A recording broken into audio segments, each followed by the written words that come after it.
జై శ్రీమన్నారాయణ. జై జై శ్రీమన్నారాయణ. మనం ముఖ్యంగా గమనిస్తే పూజలలో రాగి నాణాలు, రాగి పైసలు, అదేవిధంగా ద్వార ముహూర్తం అంటే దర్వాజా పెట్టేటప్పుడు ముత్యం పగడం బంగారం వాడతాం. ఎందుకు వాడాలి అని మన శాస్త్రంలో మనం గమనించినట్లయితే, అప్పుడెప్పుడో మన శాస్త్రజ్ఞులు రాగితో పొందే ఫలితాన్ని మనకు అందించడం జరిగింది. అయితే కొంతమంది నదులలో, అదేవిధంగా గోదావరి నదులలో, సముద్రంలో డబ్బులు వేస్తూ ఉంటారు. వాస్తవానికి ఆ డబ్బులు ఎందుకు వేయాలి రాగి పైసలు అని అంటే, ఆ వెనకట కాలంలో ప్రతి ఒక్కరూ చెరువుల మీద, నదుల మీద ఆధారపడి బ్రతికే వాళ్ళు.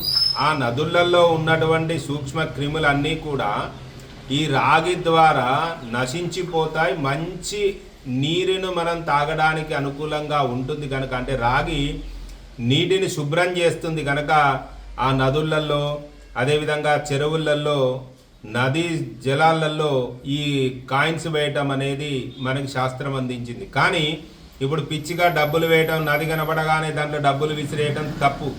కేవలం రాగి డబ్బులు ఉంటేనే మాత్రమే, రాగి నాణాలు ఉంటేనే మాత్రమే ఆ నదులలో వెయ్యాలి. అదేవిధంగా మనం గమనించితే, మనము ద్వారం ఎత్తేటప్పుడు అంటే దర్వాజ ఎత్తేటప్పుడు ద్వారం కింద మనము ముత్యం పగడం బంగారం పెడతాం. దానికి అర్థం ఏంటంటే, రాగి మనకు ఒక ప్రవాహంగా పనిచేస్తుంది అన్నమాట. అంటే విద్యుత్ మనం ప్రవహించాలి అంటే రాగి తీగలనే వాడతాం. ఆ విధంగా ప్రకృతిలో శక్తి మన ఇంట్లోకి రావాలి అంటే ద్వారం కింద రాగి రేకు పెట్టాలి. కానీ ముత్యం పెట్టడం, పగడం పెట్టడము ఇటువంటివి కాకుండా చక్కగా రాగి రేకును పెడితే ప్రకృతిలో ఉన్న శక్తి, పాజిటివ్ ఎనర్జీ మన ఇంట్లోకి ప్రవేశిస్తుంది. అందుకే ద్వారం కింద కూడా రాగి రేకులను పెడతాం మనం. కానీ ఇప్పుడు ఏం చేస్తున్నారంటే, ద్వారానికి ఈశాన్యంలో పెట్టాలి, ఈశాన్యం వైపే పెట్టాలి అని చెప్పేసి ఒక పిచ్చి నమ్మకం ఉంది. ఎక్కడ పెట్టాలి అంటే సెంటర్లో మనం రంధ్రం చేసి ఆ రంధ్రంలో ముత్యం పగడం పెడతాం. దాంట్లో ముఖ్యంగా ఉండాల్సింది ఏంటంటే రాగి రేకు. ఆ రాగి రేకు మీరు స్వతహాగా తెచ్చుకోండి. ఈ పూజా సామాగ్రిలో కొన్న రాగి రేకు అసలు ఫలితమే ఉండదు.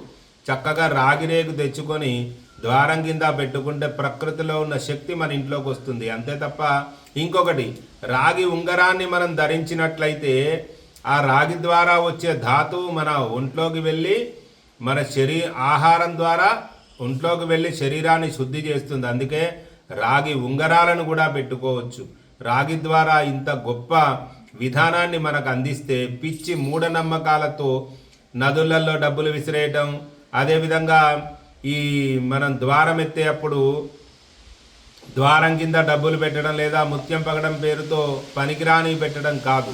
ఒక పద్ధతిగా ఉన్న వాటిని పెట్టండి. జై శ్రీమన్నారాయణ. జై జై శ్రీమన్నారాయణ.